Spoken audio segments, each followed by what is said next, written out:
The Great Gatsby. Chapter 5. When I came home to West Egg that night, I was afraid for a moment that my house was on fire.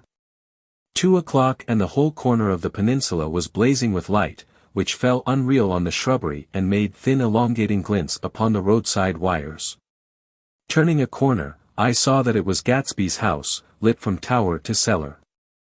At first I thought it was another party, a wild rout that had resolved itself into hide-and-go-seek or sardines in the box, with all the house thrown open to the game. But there wasn't a sound. Only wind in the trees, which blew the wires and made the lights go off and on again as if the house had winked into the darkness. As my taxi groaned away, I saw Gatsby walking toward me across his lawn. "Your place looks like the World's Fair," I said. "Does it?" He turned his eyes toward it absently. "I have been glancing into some of the rooms. Let's go to Coney Island, old sport." "In my car." "It's too late." "Well, suppose we take a plunge in the swimming pool?" "I haven't made use of it all summer." "I've got to go to bed." "All right." He waited, looking at me with suppressed eagerness. "I talked with Miss Baker," I said after a moment. "I'm going to call up Daisy tomorrow and invite her over here to tea." "Oh, that's all right," he said carelessly. "I don't want to put you to any trouble." "What day would suit you?"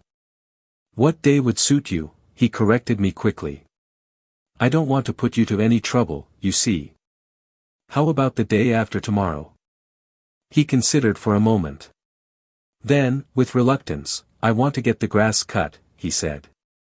We both looked down at the grass. There was a sharp line where my ragged lawn ended and the darker, well-kept expanse of his began. I suspected that he meant my grass.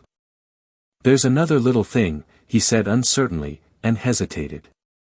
"Would you rather put it off for a few days?" I asked. "Oh, it isn't about that."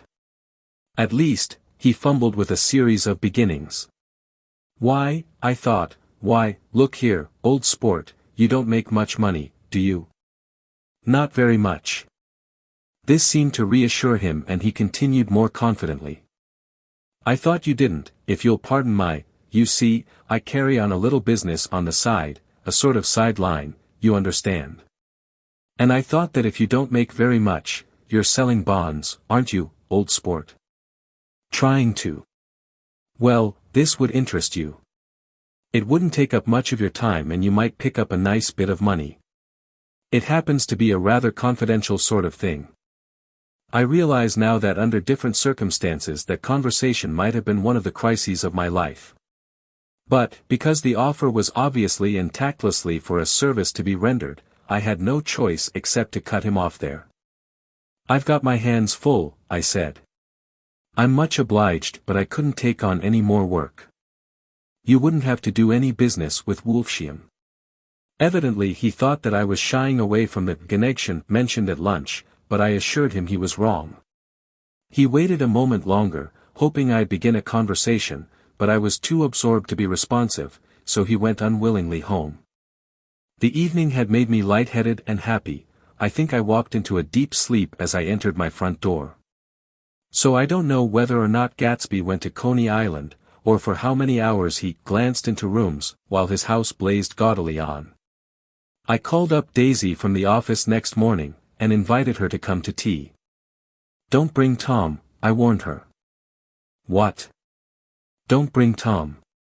"Who is Tom?" she asked innocently. The day agreed upon was pouring rain.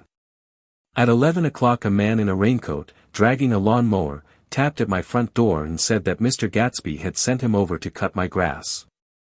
This reminded me that I had forgotten to tell my Finn to come back, so I drove into West Egg Village to search for her among soggy whitewashed alleys and to buy some cups and lemons and flowers. The flowers were unnecessary, for at 2 o'clock a greenhouse arrived from Gatsby's, with innumerable receptacles to contain it. An hour later the front door opened nervously, and Gatsby in a white flannel suit, silver shirt, and gold-colored tie, hurried in. He was pale, and there were dark signs of sleeplessness beneath his eyes.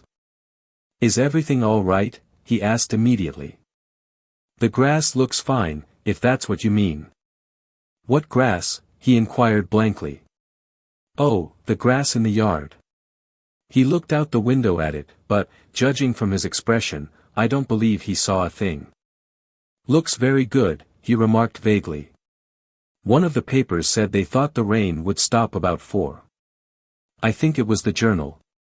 Have you got everything you need in the shape of tea? I took him into the pantry, where he looked a little reproachfully at the fin. Together we scrutinized the 12 lemon cakes from the delicatessen shop. Will they do? I asked. Of course, of course. They're fine, and he added hollowly, old sport. The rain cooled about 3:30 to a damp mist, through which occasional thin drops swam like dew. Gatsby looked with vacant eyes through a copy of Clay's Economics, starting at the finished tread that shook the kitchen floor, and peering towards the bleared windows from time to time as if a series of invisible but alarming happenings were taking place outside. Finally he got up and informed me, in an uncertain voice, that he was going home. Why's that? Nobody's coming to tea. It's too late. He looked at his watch as if there was some pressing demand on his time elsewhere. I can't wait all day. Don't be silly, it's just 2 minutes to 4. He sat down miserably, as if I had pushed him, and simultaneously there was the sound of a motor turning into my lane. We both jumped up, and, a little harrowed myself, I went out into the yard. Under the dripping bare lilac trees a large open car was coming up the drive. It stopped. Daisy's face, tipped sideways beneath a 3-cornered lavender hat, looked out at me with a bright ecstatic smile. Is this absolutely where you live, my dearest one? The exhilarating ripple of her voice was a wild tonic in the rain. I had to follow the sound of it for a moment, up and down, with my ear alone, before any words came through. A damp streak of hair lay like a dash of blue paint across her cheek, and her hand was wet with glistening drops as I took it to help her from the car. Are you in love with me, she said low in my ear, or why did I have to come alone? That's the secret of Castle Rackrent. Tell your chauffeur to go far away and spend an hour. Come back in an hour, Ferdy. Then in a grave murmur, his name is Ferdy. Does the gasoline affect his nose? I don't think so, she said innocently. Why? We went in. To my overwhelming surprise the living room was deserted. Well, that's funny, I exclaimed. What's funny? She turned her head as there was a light dignified knocking at the front door. I went out and opened it. Gatsby, pale as death, with his hands plunged like weights in his coat pockets, was standing in a puddle of water glaring tragically into my eyes. With his hands still in his coat pockets he stalked by me into the hall, turned sharply as if he were on a wire, and disappeared into the living room. It wasn't a bit funny. Aware of the loud beating of my own heart I pulled the door to against the increasing rain. For half a minute there wasn't a sound. Then from the living room I heard a sort of choking murmur and part of a laugh, followed by Daisy's voice on a clear artificial note. I certainly am awfully glad to see you again. A pause, it endured horribly.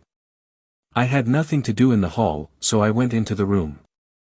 Gatsby, his hands still in his pockets, was reclining against the mantelpiece in a strained counterfeit of perfect ease, even of boredom.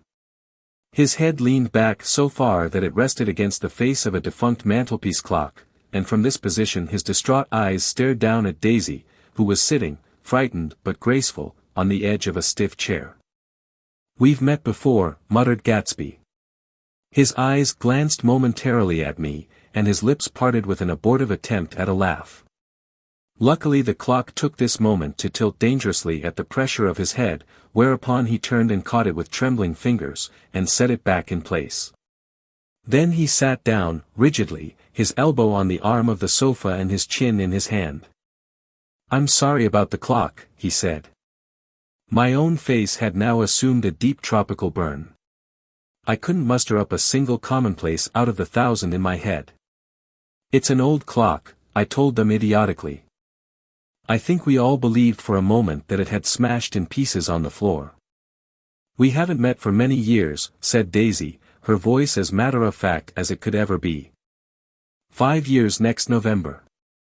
The automatic quality of Gatsby's answer set us all back at least another minute.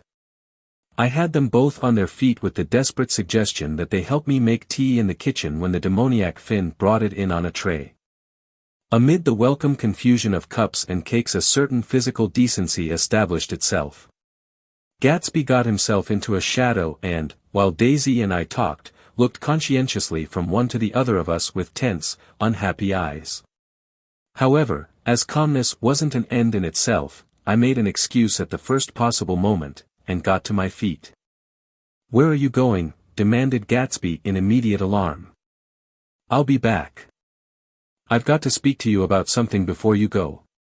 He followed me wildly into the kitchen, closed the door, and whispered, "Oh, God," in a miserable way. "What's the matter?"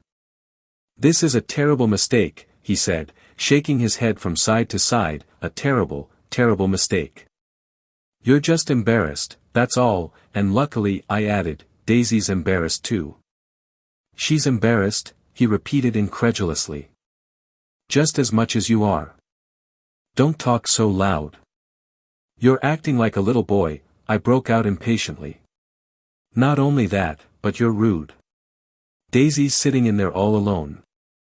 He raised his hand to stop my words, looked at me with unforgettable reproach, and, opening the door cautiously, went back into the other room. I walked out the back way, just as Gatsby had when he had made his nervous circuit of the house half an hour before, and ran for a huge black knotted tree, whose massed leaves made a fabric against the rain. Once more it was pouring, and my irregular lawn, well shaved by Gatsby's gardener, abounded in small muddy swamps and prehistoric marshes. There was nothing to look at from under the tree except Gatsby's enormous house, so I stared at it, like Kant at his church steeple, for half an hour. A brewer had built it early in the period craze, a decade before, and there was a story that he'd agreed to pay 5 years' taxes on all the neighboring cottages if the owners would have their roofs thatched with straw. Perhaps their refusal took the heart out of his plan to found a family. He went into an immediate decline. His children sold his house with the black wreath still on the door. Americans, while willing, even eager, to be serfs, have always been obstinate about being peasantry. After half an hour, the sun shone again, and the grocer's automobile rounded Gatsby's drive with the raw material for his servant's dinner. I felt sure he wouldn't eat a spoonful. A maid began opening the upper windows of his house, appeared momentarily in each, and, leaning from the large central bay, spat meditatively into the garden. It was time I went back. While the rain continued, it had seemed like the murmur of their voices, rising and swelling a little now and then with gusts of emotion. But in the new silence I felt that silence had fallen within the house too. I went in, after making every possible noise in the kitchen, short of pushing over the stove, but I don't believe they heard a sound. They were sitting at either end of the couch, looking at each other as if some question had been asked, or was in the air, and every vestige of embarrassment was gone. Daisy's face was smeared with tears, and when I came in she jumped up and began wiping at it with her handkerchief before a mirror. But there was a change in Gatsby that was simply confounding. He literally glowed. Without a word or a gesture of exultation, a new well-being radiated from him and filled the little room. "Oh, hello, old sport," he said, as if he hadn't seen me for years. I thought for a moment he was going to shake hands. "It stopped raining." "Has it?" When he realized what I was talking about, that there were twinkle bells of sunshine in the room, he smiled like a weather-man, like an ecstatic patron of recurrent light, and repeated the news to Daisy. "What do you think of that?" "It stopped raining." "I'm glad, Jay." Her throat, full of aching, grieving beauty, told only of her unexpected joy. "I want you and Daisy to come over to my house," he said. "I'd like to show her around." "You're sure you want me to come?" "Absolutely, old sport." Daisy went upstairs to wash her face, too late I thought with humiliation of my towels, while Gatsby and I waited on the lawn. "My house looks well, doesn't it?" he demanded. "See how the whole front of it catches the light.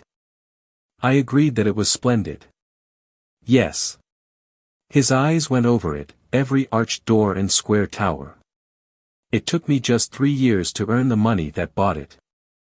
I thought you inherited your money.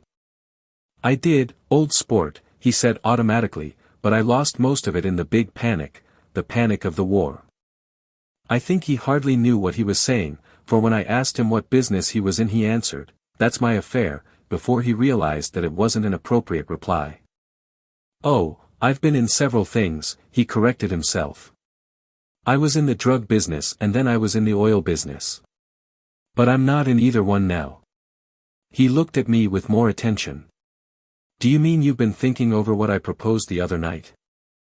Before I could answer, Daisy came out of the house and 2 rows of brass buttons on her dress gleamed in the sunlight. "That huge place there," she cried pointing. "Do you like it?" "I love it, but I don't see how you live there all alone. I keep it always full of interesting people, night and day. People who do interesting things. Celebrated people." Instead of taking the shortcut along the Sound we went down to the road and entered by the big postern.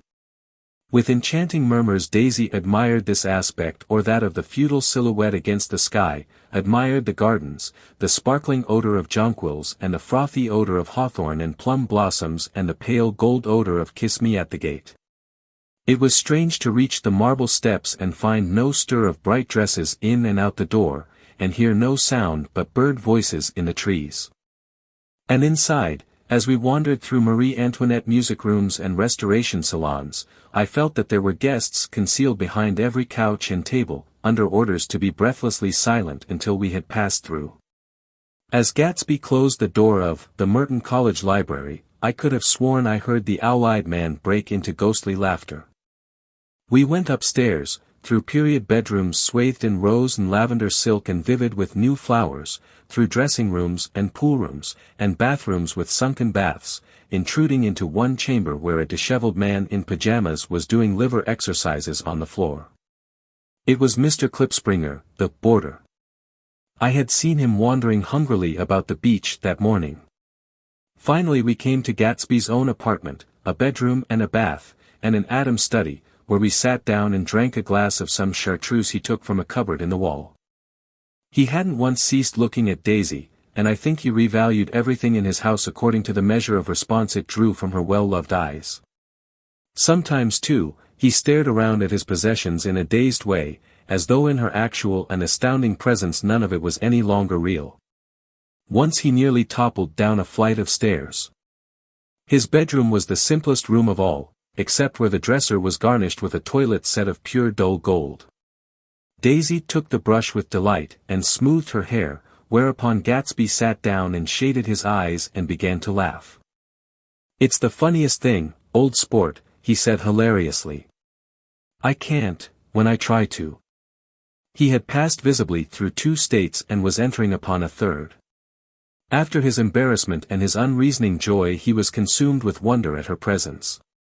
He had been full of the idea so long, dreamed it right through to the end, waited with his teeth set, so to speak, at an inconceivable pitch of intensity. Now, in the reaction, he was running down like an overwound clock. Recovering himself in a minute he opened for us 2 hulking patent cabinets which held his massed suits and dressing gowns and ties, and his shirts, piled like bricks in stacks a dozen high.